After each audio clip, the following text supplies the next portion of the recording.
Ciao, welcome to Delicious Italian. Today what I'm going to be making is a pasta dish called Spaghetti Cacio e Pepe. Now, cacio e pepe is a popular dish. You've probably heard of it. If you've not had it, you're going to love it. It requires just a few ingredients, and the cacio part refers to the cheese and the pepe is pepper, which I have here. We're going to use quite a bit of pepper for this dish, a surprising amount you might think seems odd, but trust me, it's delicious. It mellows as you cook it, and you won't even realize you're eating that much pepper. This is a coarsely ground pepper. You definitely want it coarse grind. You do not want finely ground pepper for this dish. Grind your own in a pepper mill, buy peppercorns and crush them under a heavy pan, or buy it already coarsely ground. However you like is fine. I have also a tablespoon of unsalted butter. Now that ingredient is optional, but I do like to use it. I have pecorino romano and parmigiano reggiano, which I will grate, and I have my spaghetti. On the stove, I have my salted water boiling. Always remember to salt your water like the sea so it's nice and tasty for your pasta. And then I have a pan back here. This dish comes together quickly, but it does require some technique that's kind of important. So let me walk you right through that. I have my pasta in the water. It's cooking away and boiling nicely. I've stirred it, and I'm waiting for some of that starch to come out of that pasta so that I can begin making this sauce. I told you there's some technique involved here, and that's where that starchy water is going to come in a little differently than it does in other dishes that require some of the cooking pasta water very often. I'm grating some cheese. I think that's all right on my Parmigiano Reggiano.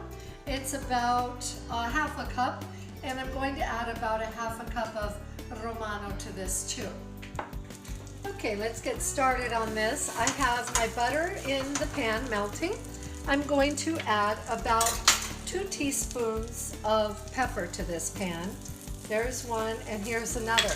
I told you it's quite a bit of pepper, but don't be afraid of it. Now we're just going to toast this. If you choose not to use the butter, you can simply toast this in a dry pan. All right, I'm going to turn this to low and just let this toast a little bit. I don't want to get really too much color on my butter here, but if it colors a little bit, gets golden, that's fine. All right, so I can really smell this pepper, and it is toasting away nicely. It is time for me to take out some of this starchy pasta water. Now here's where some technique comes into play.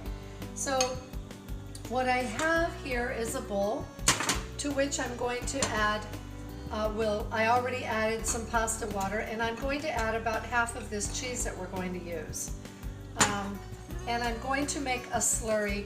A slurry is just adding, generally speaking, a slurry is flour and water, which you add to a sauce so it doesn't lump when you put it into the other hot liquid. We're kind of doing that with this cheese in the pasta water. So making a cheese slurry here with this starchy water.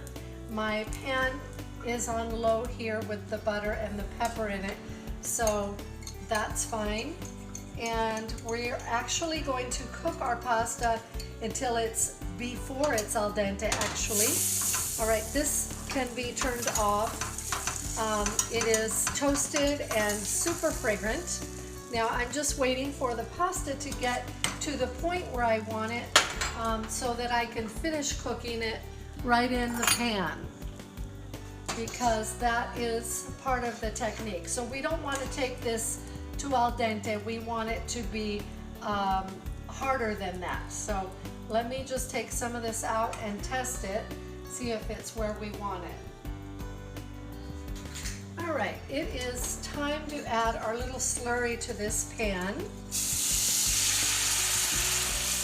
There we go. We don't want it to be too hot, so I'm going to keep this on a low flame. That way this cheese which is in here does not clump We just want it to become a nice, cheesy, kind of thick sauce. Let me check our pasta. I think it's ready to go right in. I'm actually going to remove some more pasta water and just leave it aside there, even though I'm not really going to drain it. I'm going to come directly to the pan with this pasta. And I didn't need to take that starchy water aside because I've got plenty of it in here. At this point, all we want to do is stir this until it all comes together and becomes nice and thick, and that cheese has created this lovely sauce with its starchy water. I'm going to turn it up a little bit more, and I'm just going to toss this around constantly in this nice cheesy peppery sauce. There we go. All right, our pasta is ready. I've just tasted it and it's exactly where I want it, nice and al dente. And at this point, I'm going to turn off our heat, add the rest of the cheese, and give it a quick toss and serve it up. This is creamy and starchy and peppery, but not overly so. It's really delicious. And here is our dish, Spaghetti Cacio e Pepe.